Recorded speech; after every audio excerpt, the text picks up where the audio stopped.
Dear students, good morning all of you. देखिएगा, हमारा पिछले लेक्चर में हमने संयुग्मी फलन यानी आपका प्रसमवादी फलन पढ़ा था और उससे रिलेटेड हमने क्या किया था, डेफिनेशन, उससे रिलेटेड प्रमेय पढ़ी थी। हमने क्या पढ़ा था, आपका प्रसमवादी फलन, हार्मोनिक फंक्शन, इसकी डेफिनेशन बताई थी मैंने आपको। इसकी डेफिनेशन क्या होती है, कोई फलन ux, y प्रांत d में आपका प्रसमवादी कब कहलाएगा, जबकि आपका क्या होना चाहिए, यह है यानी ux, y तथा इसके प्रथम व द्वितीय कोटि के आंशिक अवकलज, प्रथम व द्वितीय कोटि के आंशिक अवकलज क्या होने चाहिए, आपके d में संतत होने चाहिए। तथा आपसे क्या कहा गया था, तथा यह है, तथा इसके प्रत्येक बिंदु लाप्लास समीकरण को क्या करने चाहिए, प्रांत d में, तथा इसके प्रत्येक बिंदु प्रांत d में लाप्लास समीकरण को संतुष्ट करने चाहिए। और यहाँ पर लाप्लास समीकरण हमारी ये होती थी। ठीक है बच्चों, देखिएगा हमारा नेक्स्ट टॉपिक क्या है आपका। इसके बाद हमने इसमें पढ़ा था, नेक्स्ट टॉपिक में आपका संयुग्मी प्रसमवादी फलन। आपने क्या पढ़ा था, आपका संयुग्मी प्रसमवादी फलन, यानी आपका टॉपिक था एक फलन का संयुग्मी प्रसमवादी, यानी हमारा कोई फलन ux, y हमें देगा। आपने अभी तक हमें क्या करना है, सवालों में देखिएगा, सवाल अभी हम करेंगे, इससे बेस्ड सवालों को किस तरीके से हमें करना है। आपको ux, y देगा सवालों में, आपको bx, y ज्ञात करना होगा, और bx, y किसके पदों में ज्ञात करना होगा, fz के पदों में ज्ञात करना पड़ेगा। तो यहाँ देखिए हमें क्या करना है, एक फलन का संयुग्मी, मैं आपको पिछले लेक्चर में भी बता चुके हैं संयुग्मी कैसे निकालते हैं। आपको कोई ux, y फलन है हमारे पास, तो हमने क्या मान लिया, माना इसका संयुग्मी प्रसमवादी फलन क्या होगा, आपका bx, y होगा। तो हमारा bx, y होगा, तो इस स्थिति में संयुग्मी प्रसमवादी के लिए क्या होना चाहिए आपका, देखिएगा बच्चों, bx, y क्या होना चाहिए, उसका संयुग्मी प्रसमवादी। और संयुग्मी प्रसमवादी पहली कंडीशन मैंने आपको बताई थी, इसमें दो कंडीशन बताई थी। पहली वाली कंडीशन में क्या बताया था, bx, y क्या होना चाहिए, प्रसमवादी हो, यानी आपको सबसे पहली चीज़ आपको चेक करनी होगी bx, y प्रसमवादी होगा। और दूसरी चीज़ आपका क्या होना चाहिए, CR इक्वेशंस को सेटिस्फाई होनी चाहिए। ये हम पिछले लेक्चर में आपको बता चुके हैं। देखिएगा आज हम क्या पढ़ेंगे इसमें, नेक्स्ट टॉपिक में आप लिखिएगा, एक प्रमेय है। प्रमेय आपको क्या दी हुई है, आपको प्रमेय दी हुई है, माना fz बराबर में u प्लस आयोटा v का फंक्शन है बच्चों। fz बराबर में u प्लस आयोटा v का फंक्शन दिया हुआ है, वो कि आपको क्या दे रखा है, विश्लेषिक दे रखा है। और हमारे दिमाग में आपको विश्लेषिक आते ही दिमाग में बत्ती जल जानी चाहिए कि विश्लेषिक है तो आपका वो कोशी रीमान इक्वेशन को क्या करेगा, सेटिस्फाई करेगा। यानी उसकी नेसेसरी कंडीशन क्या होती है, विश्लेषिक होने के लिए वह कोशी रीमान समीकरण को संतुष्ट करता है। तो आपको यहाँ दे रखा है fz बराबर में u प्लस आयोटा v विश्लेषिक है। फिर आपको आगे दिया हुआ है जहाँ ux, y तथा bx, y दोनों संयुग्मी फलन हैं, bx, y दोनों संयुग्मी फलन हैं, यानी आपको कॉन्जुगेट फंक्शन दिए हुए हैं, आपको संयुग्मी फलन है। तथा इनमें से एक माना ux, y आपको गिवन है, लिख सकते हैं। आपको इसमें क्या दे रखा है, आपको ux, y क्या है, आपको गिवन है। क्या गिवन है, गिवन है आपको ux, y गिवन है। आपको क्या फाइंड करना है, इसमें bx, y का मान ज्ञात करना है। ये आपको प्रमेय दी हुई है।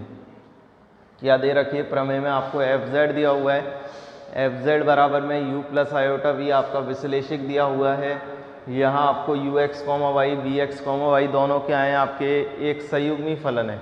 यानी ux, y अगर हम मान लें क्या है, आपका प्रसमवादी फलन है, तो इसका संयुग्मी क्या हो गया, आपका bx, y बन गया। क्या बन गया आपका बी एक्स कॉमा वाई। तो बी एक्स कॉमा वाई क्या हो गए, दोनों संयुग्मी फलन है। तो यहाँ आपको दिया हुआ है यू एक्स कॉमा वाई आपको दिया हुआ है, इसमें गिवन है आपको u x comma y given है और बी एक्स कॉमा वाई आपको निकालना है। तो देखिए हमने इसके लिए क्या किया, प्रूफ के लिए आपको थ्योरम प्रूफ करनी है। क्या करनी है आपको, एफ जेड आपको u प्लस आयोटा v विश्लेषिक है, u x comma y b x comma y दोनों संयुग्मी फलन है, यू एक्स वाई आपको गिवन है, बी एक्स कॉमा वाई आपको ज्ञात करना है। तो यहाँ से देखिए बच्चों प्रूफ के लिए हम क्या कर रहे हैं, आपने क्या ले लिया, चूंकि v क्या है आपका, चूंकि v x तथा y का फंक्शन है, चूंकि v x तथा y का फलन है, यहाँ पर v हमें क्या है आपका x और y का फलन है। देखिएगा हमने बीएससी फर्स्ट ईयर में आप पढ़ चुके हैं कि dv आपको v का क्या करना है, डिफ्रेंशिएशन करना है dv, और v किसका फलन है आपका x और y का। तो यहाँ से हम क्या लिख सकते हैं, इस dv को del v over del x into में dx plus del v over del y into में डी वाई। क्या लिखा आपने, चूंकि वी एक्स और वाई का फलन है, यहाँ पर हमारा क्या है वी एक्स और वाई का फलन है, तो हमने डी वी को क्या लिख दिया बच्चों, del v over del x into d x plus del v over del y into d y. देखिएगा नेक्स्ट स्टेप में हम क्या कर रहे हैं, देखिएगा हमें वी ज्ञात करना है बच्चों, हमें क्या फाइंड करना है, वी फाइंड करना है। और वी को ज्ञात करने के लिए हमें क्या करना होगा, यहाँ हमें v पता नहीं है, हमें क्या पता नहीं है, v पता नहीं है, लेकिन हमें क्या गिवन है, u गिवन है। तो इस स्थिति में हम क्या कर सकते हैं, v को किस फॉर्म में चेंज कर सकते हैं, u की फॉर्म में चेंज कर सकते हैं। यानी आप इसको जब u में बदलोगे, और u में बदलने के लिए हम क्या लगाएंगे, CR इक्वेशन बाय कोशी-रीमान इक्वेशन। तो यहाँ से आप जब कोशी-रीमान इक्वेशन लगाएंगे तो आपकी फॉर्म क्या बनेगी, यहाँ से dv इज इक्वल टू क्या फॉर्म बनेगी आपकी, dv इज इक्वल टू, देखिएगा del v over del x को हम क्या लिखेंगे, del u over del y, क्योंकि हम जानते हैं आपका del u over del x क्या होता है, आपका del u over del x is equal to del v over del y, और del u over del y is equal to minus के del v over del x। तो यहाँ से del v over del x को हम क्या लिख रहे हैं, माइनस के del u over del y into में d x plus del v over del y को क्या लिख रहे हैं बच्चों, यहाँ से del u over del x into में डी वाई। यहाँ से हमने क्या किया बच्चों, डी वी को फॉर्म में चेंज कर लिया, डी वी को क्या लिखा है यहाँ से माइनस के del u over del y into में d x, del u over del y into में d x plus del u over del y into में डी वाई। यानी हमने क्या फॉर्म में चेंज कर दिया, माइनस के del u over del y into d x plus del u y del x into में डी वाई। देखिएगा बच्चों जो RHS आया है, यहाँ हमारा जो RHS आया है वो RHS किस फॉर्म में आया है हमारा, m d x plus n d y की फॉर्म में आया है। यहाँ पर हमारा RHS किस रूप में है, जो कि आप लिख सकते हैं जो कि m d x plus n d y के रूप में है। जो RHS है वो RHS किस रूप में है आपका बच्चों, m d x plus n d y के रूप में है। तो यहाँ से हम जब तुलना करेंगे तो m की वैल्यू क्या आ गई, यहाँ से माइनस के del u over del y, और n की वैल्यू क्या हो गई बच्चों, यहाँ से del u over del x. क्या हो गई आपकी, माइनस के del u over del y, और n की वैल्यू क्या हो गई यहाँ से del u over del x. अब देखिए बच्चों हमने यहाँ पर क्या किया, आपने देखिए आपको यहाँ पर यू एक्स कॉमा वाई और बी एक्स कॉमा वाई आपको दोनों संयुग्मी दिए हुए हैं, यहाँ पर क्या दिए हुए हैं, दोनों संयुग्मी दिए हुए हैं। हमने क्या किया यहाँ पर वी एक्स का तथा वाई का फलन माना, डी वी निकाला, डी वी के लिए हमने क्या लिखा, del u over del y is equal to d x plus del u over del x into d y. हमने यहाँ पर इसको किस फॉर्म में चेंज कर दिया, m d x plus n d y के रूप में चेंज कर दिया, जहाँ m की वैल्यू ये आई, n की वैल्यू ये आई। अब देखिए हमको यहाँ पर क्या चीज़ करनी है, आपको यहाँ पर यथातथ अवकल समीकरण बनानी है, यानी आपको यथातथ रूप में चेंज करना है, यानी इसको किस फॉर्म में चेंज करना है, आपको एग्जैक्ट डिफरेंशिएबल फॉर्म में चेंज करना है। तो यहाँ एग्जैक्ट डिफरेंशियल फॉर्म में चेंज करने के लिए हमने क्या किया, आपको यहाँ पर लाप्लास समीकरण को संतुष्ट होनी चाहिए, समीकरण क्या होनी चाहिए आपकी, लाप्लास समीकरण को संतुष्ट होनी चाहिए। तो यहाँ से हमने इसका डिफरेंशिएशन किया, तो यहाँ से आपका क्या आएगा बच्चों, ये देखिएगा आपका यहाँ से क्या आ रहा है, m बराबर में माइनस के del u over del y, n बराबर में del u over del x. तो यहाँ से देखिए हमने m का किसके रेस्पेक्ट में कर दिया, y के रेस्पेक्ट में आपने डिफरेंशिएशन किया, आंशिक अवकलन किया। तो यहाँ से वैल्यू क्या आएगी, माइनस के del square u over del y square, और यहाँ से हमने del n over del x कर दिया, x के रेस्पेक्ट में कर दिया n का, तो क्या आएगा del square u over del x square. आपने यहाँ से क्या कर दिया, हमने m का y के रेस्पेक्ट में और n का x के रेस्पेक्ट में आपने क्या कर दिया, आंशिक अवकलन कर दिया। तो आंशिक अवकलन क्या आया, माइनस के del square u over del y square, del n y del x क्या आया, del square u over del x square. देखिए बच्चों हमने यहाँ पर आगे क्या कर रहे हैं, हम यहाँ पर आपने लाप्लास समीकरण पढ़ी है, हमने चूँकि लाप्लास समीकरण क्या होती है आपकी, क्योंकि यहाँ u और v आपको क्या दिए हुए हैं, प्रसम संयुग्मी प्रसमवादी दिए हुए हैं। तो उस प्रसमवादी फलन होने के लिए आपकी ये क्या करेगा, u लाप्लास समीकरण को संतुष्ट करेगा। तो del square u over del x square plus del square u over del y square बराबर क्या हो जाएगा, 0, जो कि हमारी क्या है आपकी, जो कि लाप्लास समीकरण है हमारी। ये कौन सी इक्वेशन है बच्चों, ये लाप्लास समीकरण है। क्योंकि आपको यहाँ पर आप लिख सकते हैं, क्योंकि u क्या दिया हुआ है आपको, संयुग्मी प्रसमवादी फलन, यानी आपका संयुग्मी है। यहाँ आपको क्या दिया हुआ है, u x, y क्या है आपका प्रसमवादी फलन है, क्या है आपका u x, y क्या है आपका प्रसमवादी फलन है। तो यहाँ से हमारे पास ये कंडीशन दी हुई है, तो यहाँ लाप्लास समीकरण दी हुई है del square u over del x square, इसका हमने पक्षांतरण किया। तो यहाँ से क्या आएगा, माइनस के del square u over del y square. देखिएगा इसका मान हमारे पास क्या है, del m over del y, क्या मान है आपका, del m over del y. और यहाँ से इसका मान क्या है आपका, इसका मान क्या है आपका, del n over del x. यहाँ से आपका इसका मान क्या है, del n over del x, और यहाँ से इसका मान क्या है आपका, del m over del y. तो ये हमारी कंडीशन किसकी होती है बच्चों, यथातथ अवकल समीकरण की। आप क्या लिखेंगे, जो कि यथातथ अवकल समीकरण है, जो कि यथातथ अवकल समीकरण है, जो कि यथातथ अवकल समीकरण है। आपकी क्या बन गई है, एग्जैक्ट डिफरेंशिएबल इक्वेशन की कंडीशन को सेटिस्फाई कर दिया, यानी del m over del x बराबर में del m over del y. तो यहाँ से हमारी क्या बन गई, यथातथ अवकल समीकरण। यथातथ अवकल समीकरण को हल करना हमें आता है।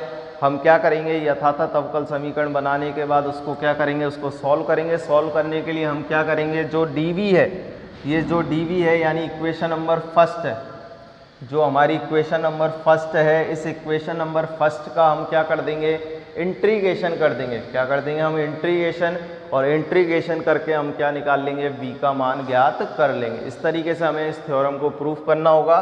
क्या करना होगा आपको, यहाँ पर ux, y देगा, vx, y निकालने के लिए आप vx और y का फलन लेके चलेंगे। तो यहाँ पर आप dv का फॉर्मूला लिखेंगे, del v over del x into d x. ये फॉर्मूला हमें ध्यान होना चाहिए, आपको ये फॉर्मूला अप्लाई करना है जब भी आपको v ज्ञात करना है। तो v ज्ञात करने के लिए हमें ये फॉर्मूला अप्लाई करना है, dv बराबर में del v over del x into d x plus del v over del y into d y. फिर वहाँ आपको इसमें CR इक्वेशन से आपको b को हटाना है। क्यों हटाना है, क्योंकि v हमें ज्ञात करना है, v हमें दिया हुआ नहीं है। तो यहाँ से हमने b को हटाया, v को हटाने के बाद हमने इसके स्थान पर क्या लिख दिया, कोशी-रीमान इक्वेशन से माइनस के del u over del y plus के del v over del x लिख दिया, जो कि हमारा RHS किस रूप में बन रहा है बच्चों, m d x plus n d y के रूप में है। m की वैल्यू ये हो गई, n की वैल्यू ये हो गई। हमने इसका क्या कर दिया, y के रेस्पेक्ट में, इसका x के रेस्पेक्ट में। अब आपका u जो है, u यहाँ पर आपका क्या दे रखा है, संयुग्मी प्रसमवादी दे रखा है, संयुग्मी फलन है। तो आपका प्रसमवादी फलन दिया हुआ है, तो प्रसमवादी फलन की डेफिनेशन में मैंने आपको बताया था, जो कि लाप्लास समीकरण को क्या करेगा, संतुष्ट करेगा। और हमारी लाप्लास समीकरण ये होती है। हमने इसका क्या किया, पक्षांतरण। यहाँ से हमारे पास क्या आ गई, दोनों इक्वेशंस क्या आ गई, del n over del x बराबर में del m over del y, जो कि हमारी क्या बन गई, यथातथ अवकल समीकरण। और यथातथ अवकल समीकरण को हल करके हम किसका मान निकाल लेंगे, v का मान ज्ञात कर लेंगे। देखिएगा हमने अभी जो थ्योरम पढ़ी थी उससे v ज्ञात करना सीखा था, उससे रिलेटेड क्वेश्चन देखिएगा। आपको किस तरीके से परीक्षाओं में क्वेश्चन पूछा गया है, ये क्वेश्चन आपका बार बार रिपीट होता है, देखिएगा, ध्यान दीजिएगा। आपसे क्या कह रहा है, यदि u बराबर में एक्स क्यूब माइनस के 3xy स्क्वायर प्रसमवादी फलन है। आपको क्या दे रखा है, u गिवन है, u क्या गिवन है आपको, एक्स क्यूब माइनस के 3xy स्क्वायर प्रसमवादी फलन है। इसका आपको क्या निकालना है, प्रसमवादी संयुग्मी ज्ञात करना है, यानी v ज्ञात करना है। और इससे संबंधित विश्लेषिक फलन को fz को, यानी fz हमारा किसका फंक्शन होता है, u प्लस आयोटा v का, उसे हमें किसके रूप में व्यक्त करना है, z के पदों में व्यक्त करना है। यानी इसमें 3 सवाल आपके मिक्स हैं। तो यहाँ पर आपको क्या गिवन है, सबसे पहली चीज़ आप जो गिवन है वो लिखेंगे, u x, y का फंक्शन गिवन है एक्स क्यूब माइनस के 3xy स्क्वायर। देखिए आपको सबसे पहली चीज़ तो यहाँ प्रसमवादी फलन है, इसे प्रूव करना है। और प्रसमवादी फलन के लिए आप सबसे पहले क्या निकालेंगे, del u over del x निकालेंगे। तो यहाँ से del u over del x कितना आएगा बच्चों, y को अचर मानते हुए करना है तो 3x स्क्वायर आएगा। क्या है, यहाँ से आपका x के रेस्पेक्ट में 3x स्क्वायर। यहाँ पर देखिएगा आप करेंगे differentiation del u over del x का, तो यहाँ पर आपको क्या लेना है, y को अचर लेना है, x का करेंगे तो कितना आएगा, 3y स्क्वायर। इसी प्रकार हमें क्या निकालना है, यहाँ पर del u over del y निकाल लीजिए। Del u over del y निकालेंगे तो इसका अवकलन क्या हो जाएगा, 0। यहाँ से करेंगे तो कितना आएगा, माइनस के 6xy। इसी प्रकार इसका पुनः अवकलन कर लीजिए, del square u over del x square, कितना आएगा आपका, यहाँ से 6x आएगा, ये 0 हो जाएगा। यहाँ से आपका del square u over del y square कितना आ जाएगा आपका, माइनस के 6x। ये आपका डिफ्रेंशिएशन आ गया। अब देखिए यहाँ पर हमें क्या बताना है, यू एक्स कॉमा वाई आपका क्या होना चाहिए, प्रसमवादी फलन होना चाहिए। तो प्रसमवादी फलन के लिए हम क्या बोल चुके हैं, प्रसमवादी फलन होने के लिए आपका क्या होना चाहिए कि यहाँ पर प्रसमवादी फलन होने के लिए क्या होना चाहिए, ये यू एक्स कॉमा वाई, यानी यू एक्स कॉमा वाई तथा इसके प्रथम व द्वितीय कोटि के आंशिक अवकलज क्या होने चाहिए, संतत होने चाहिए। और संतत क्यों है, यहाँ पर आपको पता है, चूंकि दिया गया फलन, चूंकि दिए गए आपको जो फंक्शन दिया हुआ है, दिया गया फलन तथा इसके प्रथम व द्वितीय कोटि के, इसके प्रथम व द्वितीय कोटि के द्वितीय कोटि के आंशिक अवकलज, द्वितीय कोटि के आंशिक अवकलज क्या है आपके, बहुपदीय फलन है। आंशिक अवकलज बहुपदीय फलन है, बहुपदीय फलन है। क्या है आपके, ये बहुपदीय फलन है। और बहुपदीय फलन क्या होते हैं, जो कि सर्वत्र संतत होते हैं। आप क्या लिखेंगे, जो कि सर्वत्र संतत होते हैं। यहाँ पर आपने एक डेफिनेशन की, एक कंडीशन प्रूफ कर दी, संतत बता दिया है। क्योंकि संतत क्यों है, क्योंकि ये यहाँ पर आपका यू एक्स कॉमा वाई, इसके अवकलज यहाँ पर क्या दे रखे हैं आपको, बहुपदीय फलन है। और बहुपदीय फलन अपने प्रांत में क्या होते हैं, सर्वत्र संतत होते हैं। अब देखिए यहाँ पर संतत हो गया, तो दूसरी कंडीशन हमें क्या प्रूफ करनी है, इसकी लाप्लास समीकरण को संतुष्ट होनी चाहिए। तो लाप्लास कंडीशन क्या होती है, del square u over del x square plus del square u over del y square बराबर में आपका क्या आना चाहिए, 0 आना चाहिए। अगर इस कंडीशन को सेटिस्फाई करता है तो यहाँ पर हम क्या कह देंगे, चूंकि लाप्लास समीकरण को संतुष्ट होती है। तो यहाँ del square u over del x square की वैल्यू क्या आ रही है, यहाँ से 6x, और del square y, del square u over del y square की वैल्यू कितनी आ रही है, यहाँ से माइनस के 6x। तो यहाँ से आपका क्या आ जाएगा, 0। तो हम क्या लिखेंगे, अतः यू एक्स कॉमा वाई, अतः u x comma y Laplace समीकरण को क्या करता है, संतुष्ट करता है। U x comma y Laplace समीकरण को संतुष्ट करती है। तो यहाँ से हमारा क्या हो जाएगा, आपकी लाप्लास समीकरण क्या हो गई, संतुष्ट हो गई। अतः हम क्या लिखेंगे, अतः यू एक्स कॉमा वाई, अतः यू एक्स कॉमा वाई आपका क्या हो गया, प्रसमवादी फलन हो गया। अतः यू एक्स कॉमा वाई क्या हो गए, यहाँ पर प्रसमवादी फलन है। अब प्रसमवादी फलन है तो हमें नेक्स्ट क्वेश्चन में क्या कह रहा है आपका, इसका प्रसमवादी संयुग्मी ज्ञात करो। क्या ज्ञात करना है इसका? प्रसमवादी संयुग्मी ज्ञात करना है। तो प्रसमवादी संयुग्मी ज्ञात करने के लिए हमने मान लिया, माना ux, y आपका क्या हो गया? प्रसमवादी फलन है। माना ux, y आपका प्रसमवादी फलन है, माना ux, y प्रसमवादी फलन है। तब इसका संयुग्मी प्रसमवादी, तब bx, y क्या लिख दिया हमने? तब bx, y इसका संयुग्मी प्रसमवादी फलन है। क्या बोल दिया हमने? bx, y क्या है? इसका संयुग्मी प्रसमवादी फलन है। हम क्या बोल रहे हैं यहाँ से? चूंकि बच्चों कि आपका ux, y तो हमने प्रसमवादी प्रूफ कर दिया, प्रसमवादी बताने के लिए हमने उसको क्या कर दिया? संतत बता दिया और उसकी लाप्लास समीकरण को संतुष्ट किया। और हमने लाप्लास समीकरण को जब संतुष्ट किया तो यहाँ से हमारे पास ux, y क्या हो गया? प्रसमवादी। तो हमने क्या मान लिया? vx, y इसका क्या है? संयुग्मी प्रसमवादी फलन है। अब देखिए हमें संयुग्मी प्रसमवादी फलन प्रूफ करना है, तो हमने क्या किया? इसके संयुग्मी प्रसमवादी यानी bu का क्या हो गया? संयुग्मी प्रसमवादी फलन हो गया। तो हमें प्रसमवादी फलन प्रूफ करने के लिए हमने संयुग्मी प्रसमवादी प्रूफ कर रहे हैं, यानी हमें संयुग्मी प्रसमवादी यानी b निकालना है इसका। तो संयुग्मी प्रसमवादी dv निकालना है।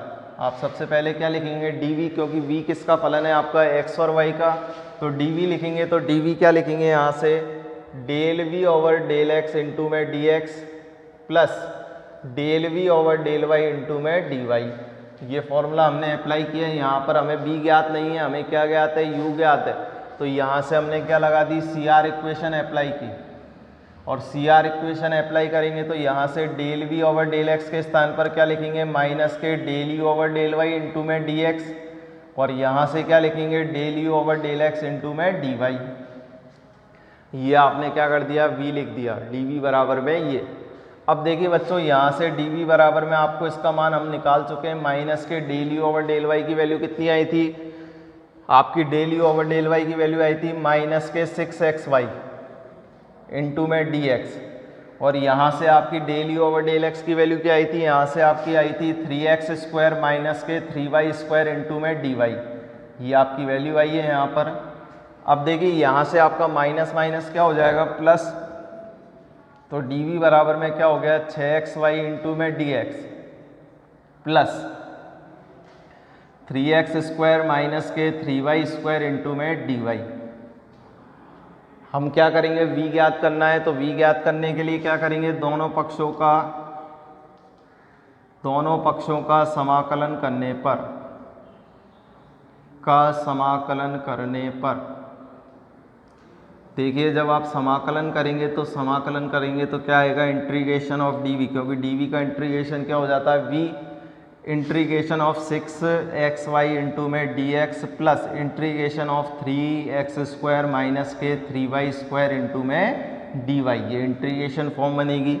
यहाँ से देखिएगा बच्चों, ध्यान से सुनिएगा, dv का इंटीग्रेशन तो हो गया v। तो यहाँ ध्यान से सुनिएगा, आपको इंटीग्रेशन करते वक्त यथातथ में ध्यान रखना है। आप पढ़ भी चुके हैं BSc फर्स्ट ईयर में। देखिएगा यहाँ हमारा किसके रेस्पेक्ट में है? आपका इंटीग्रेशन x के रेस्पेक्ट में है। तो x के रेस्पेक्ट में इंटीग्रेशन है तो आपको y को क्या रखना है? कांस्टेंट रखना है। आपका जब भी यहाँ x के रेस्पेक्ट में आएगा, सबसे पहले x के रेस्पेक्ट में आपको क्या करना है? y को कांस्टेंट रख के आपको इंटीग्रेशन करना है। अगर y को अचर रखेंगे तो यहाँ इंटीग्रेशन x का होगा, x का इंटीग्रेशन करेंगे तो क्या आएगा? x स्क्वायर बटे 2। तो यहाँ से 2 आएगा, 2 से 6 कितनी बार कट जाएगा? 3 बार। तो हमारा क्या आ गया? यहाँ से 3x स्क्वायर y। अब देखिए बीच में साइन किसका है? आपका प्लस का। यहाँ से आप इंटीग्रेशन करेंगे, ये इंटीग्रेशन किसके रेस्पेक्ट में है? आपका y के रेस्पेक्ट में।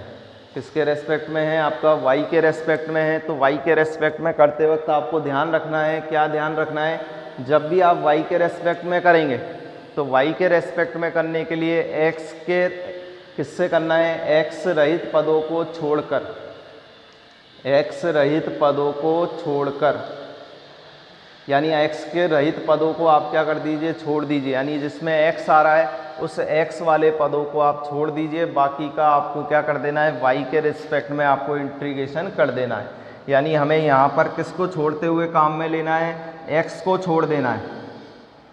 आपको x वाले पद को छोड़ दें, क्योंकि हमें यहाँ पर y के रेस्पेक्ट में आपको ध्यान रखना है। अगर आप y के रेस्पेक्ट में जब आप भी इंटीग्रेशन करते हो यानी dy के रेस्पेक्ट में, तो इंटीग्रेशन करने के लिए x रहित पदों को यानी x से रहित पद यानी x नहीं है, जिसमें x नहीं है, देखिएगा इसमें x है, 3x² में 3y² में x नहीं है, तो यहाँ x रहित पदों को आपको छोड़ देना है, यानी x रहित पदों को छोड़ दीजिए और x रहित पदों को छोड़कर यानी जिसमें x नहीं आ रहा है उनका क्या कर दीजिए, y के रेस्पेक्ट में आप समाकलन कर दीजिए। जिसमें x आ रहा है उसका इंटीग्रेशन यहाँ मत कीजिए।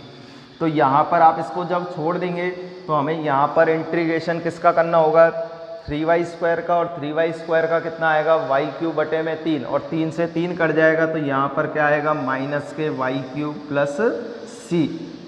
दोबारा से सुनिएगा क्या करना है हमें बच्चों, देखिएगा आपको यहाँ पर क्या करना है, हमें आपको क्या करना है, यहाँ पर इंटीग्रेशन करते वक्त ध्यान देना है। इंटीग्रेशन करते वक्त x के रेस्पेक्ट में जब भी आप इंटीग्रेशन करोगे तो यहाँ पर y को अचर मानते हुए x के सापेक्ष आपको समाकलन करना है। जब भी y के रेस्पेक्ट में आप समाकलन करोगे तो y के रेस्पेक्ट में समाकलन करते वक्त हमें ध्यान रखना है x रहित पदों को छोड़ दें, यानी जहाँ x रहित पद हैं, x नहीं है, जहाँ x रहित पद यानी जिसमें x आ रहा है उन पदों को आप क्या कर दीजिए, छोड़ दीजिए, उनको उनका इंटीग्रेशन आपको नहीं करना है, केवल y वाले पदों का ही इंटीग्रेशन करना है। इस तरीके से हमें समझना है, यानी जिसमें x आ रहा है इस y के रेस्पेक्ट में जब आप समाकलन करोगे तो उसमें जहाँ पर भी x आ रहा है उस x वाले पद का आपको इंटीग्रेशन नहीं करना है, केवल किसका इंटीग्रेशन करना है, y वाले पदों का ही इंटीग्रेशन करना है। तो यहाँ से v का वैल्यू क्या आ जाएगी, 3x² y - y³ + c। देखिएगा इसमें एक विधि और होती है, क्या आपने इसका इंटीग्रेशन किया, v बराबर में आपका यहाँ से कितना आया, 3x² y आ गया, ये सेम रहा, आपने x के रेस्पेक्ट में कर दिया y को अचर मानते हुए। दूसरी विधि क्या कहती है, आप इसका समाकलन कर दीजिए, y के रेस्पेक्ट में आप समाकलन कीजिए, तो y के रेस्पेक्ट में आप जब समाकलन करोगे तो क्या आएगा, 3x² y आएगा, क्या आएगा, 3x² y। यहाँ से करेंगे तो आपका क्या आएगा, -y³ + c आएगा।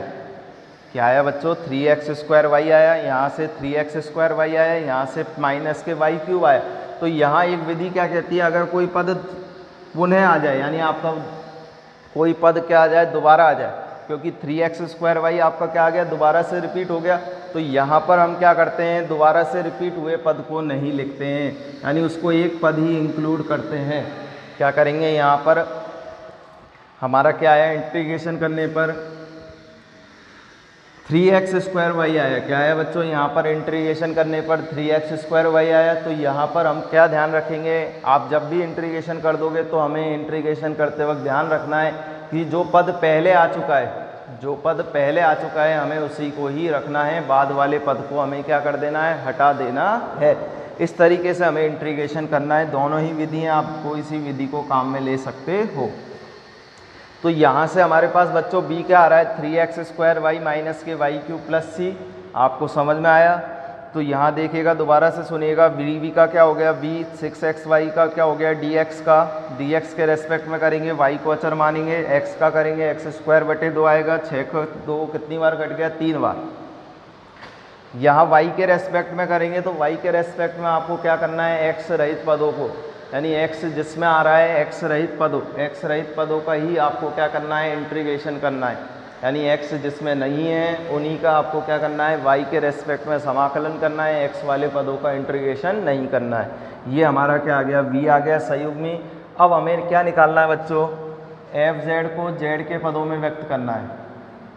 fz को किसके पदों में व्यक्त करना है, z के पदों में व्यक्त करना है। और z के पदों में व्यक्त करने के लिए हमारा z किसका फलन होता है, u + i v का, यानी fz किसका पद फलन होता है, fz बराबर में u + i v का फंक्शन होता है। तो यहाँ से हम क्या लिखेंगे, fz बराबर में u की वैल्यू क्या है हमारे पास बच्चों, आपको गिवन है, u की वैल्यू क्या गिवन है, x³ - 3xy² गिवन है, प्लस i v हम निकाल चुके हैं अभी। v कितना है आपका, 3x² y - y³ + c। ये आपका क्या आ रहा है बच्चों, v आ रहा है। हमने अगली स्टेप में क्या किया, एफ जेड बराबर में एक्स क्यूब माइनस के 3xy² प्लस आयोटा का अंदर गुणा किया, आयोटा का अंदर गुणा करेंगे तो आयोटा 3x² माइनस के आयोटा y³ प्लस के आयोटा c, ये हमने अंदर गुणा कर दिया। अगली स्टेप में हम क्या बोल रहे हैं, एफ जेड बराबर में x³। देखिएगा हमने इसको क्या लिखा, -1 को हमने क्या लिख दिया, यहाँ से प्लस लगा दिया, आयोटा स्क्वायर लिख दिया। आयोटा स्क्वायर का मान कितना होता है बच्चों, -1, इसलिए हमने आयोटा स्क्वायर लिखा, 3xy² लिख दिया, प्लस यहाँ से 3 आयोटा इंटू x²y, यहाँ से हमने क्या लिख दिया, इसको आयोटा क्यूब लिख दिया। आयोटा क्यूब का मान कितना होता है आपका, कितना होता है आपका, माइनस के आयोटा, क्योंकि आयोटा स्क्वायर का मान -1 और उसको आयोटा से गुणा करेंगे तो माइनस के आयोटा हो जाएगा प्लस के आयोटा c, क्योंकि हमें इसको किस फॉर्म में चेंज करना है, जेड की फॉर्म में। जेड क्या होता है, x प्लस आयोटा y का रूप होता है। यहाँ से हम इसको आगे सॉल्व करते हैं तो क्या लिख रहे हैं, x³ plus 3x iota y का स्क्वायर लिख सकते हैं, प्लस यहाँ से हमने क्या लिखा, 3 iota y² plus iota y का क्यूब प्लस आयोटा c। देखिए बच्चों, हमारा यहाँ से लेकर यहाँ तक किसका फॉर्मूला बन रहा है आपका, हम पढ़ चुके हैं, a प्लस b का होल क्यूब क्या होता है बच्चों, क्या होता है, a³ plus 3a² plus 3ab² plus के b³ a³ plus b³ plus 3a² plus 3ab², ये हमारा किसका फॉर्मूला होता है, a प्लस b का होल क्यूब का। तो यहाँ से हम कंपैरिजन करते हैं, x³ प्लस, आप यहाँ पर जब एफ जेड को लिखेंगे, एफ जेड किसका फंक्शन हो गया है, x प्लस आयोटा y का होल क्यूब हो गया बच्चों। देखिएगा हम खोलते हैं, a³ यानी x³ प्लस आपका क्या आएगा, b³ क्या हो गया, आयोटा y का क्यूब प्लस 3a² क्या हो गया आपका, ये 3a² यानी a का मतलब क्या हो गया, x² और b का मतलब क्या हो गया, आयोटा y, और यहाँ से प्लस के 3ab² का मतलब क्या हो गया, b का स्क्वायर यानी आयोटा y का स्क्वायर। तो हमारा ये क्या बन गया आपका, x प्लस आयोटा y का क्यूब प्लस के आयोटा c। तो हम एफ जेड बराबर में जेड का फंक्शन हो गया, x प्लस आयोटा y किसका फंक्शन हो गया, जेड का। इसको हम नाम दे देंगे k या c डैश दे दीजिए, कुछ भी नाम दे दीजिए। तो यहाँ से हमारा एफ जेड किसके पदों में चेंज हो गया, एफ जेड बराबर में z³ प्लस c डैश के पदों में चेंज हो गया। इस तरीके से हमें सॉल्व करके आपको एफ जेड को किसके पदों में व्यक्त कर दिया, हमने जेड के पदों में व्यक्त कर दिया।